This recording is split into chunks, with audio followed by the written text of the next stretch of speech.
To cut costs, HR fired me via Slack after 32 years. They picked October 15th. Big mistake. That exact date triggered a clause in my founding documents that forced them to pay me $564 million in 48 hours. I knew they'd made a fatal mistake the moment I saw the Slack message. Ellen Morrison, your role has been eliminated, effective immediately. Security will escort you out at 2 p.m. Your 32 years of service are appreciated. No call, no meeting. Just a message from Marcus Chen, the 26-year-old chief optimization officer who joined 6 months ago from consulting. He'd never heard how I slept in my car for 8 months in 2009 to make payroll. Never knew I donated my own salary for a year to keep 47 employees from being laid off. Never cared that I was employee number 3, there before the company even had a name. But Marcus made one catastrophic error. He fired me on October 15th. I walked to my filing cabinet and pulled out a faded manila folder labeled Original Partnership Documents, 2003. Inside was a handwritten addendum my co-founder Jake and I made before we brought in investors. We were drunk on cheap beer, paranoid about losing control. Clause 9F. If either original founder is terminated on or within 30 days of October 15th, anniversary of first profitable quarter, they receive immediate cash payout of 12% of current company valuation plus controlling board seats. Why October 15th? Because we were idiots who thought making it date specific would prevent it from ever being triggered accidentally. Pure luck that Marcus, who'd never bothered reading company history, picked today. The company was now worth $4.7 billion. 12% was $564 million.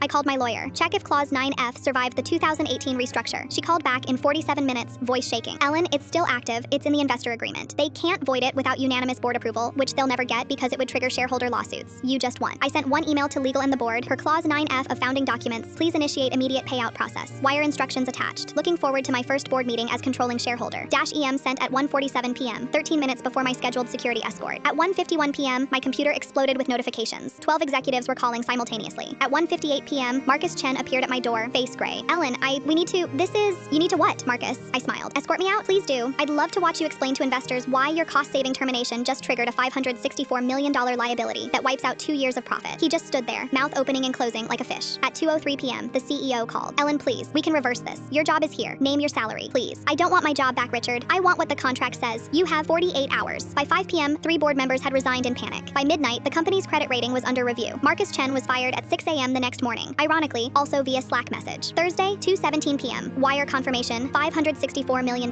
But here's the beautiful part Marcus never saw coming. That controlling board position, I used it to reverse every single one of his optimizations. The 200 people he laid off, rehired with back pay and raises, the healthcare cuts, restored and expanded, the mandatory return to office policy, deleted. I did keep one of his ideas though. I created a new executive role, Chief Empathy Officer. Salary, $1. Duties, read every termination message before it's sent and imagine how they'd feel receiving it. I gave the position to Marcus Chen. He lasted 11 days before quitting. My beach house in Bali is nice, but honestly, the best part is the framed Slack message I keep in my office. The one where a 26-year-old consultant tried to eliminate 32 years of loyalty in a single notification. Cost of firing me, $564 million. Cost of his consulting fee, $890,000. The look on his face when he realized he'd just triggered the most expensive termination in corporate history, priceless.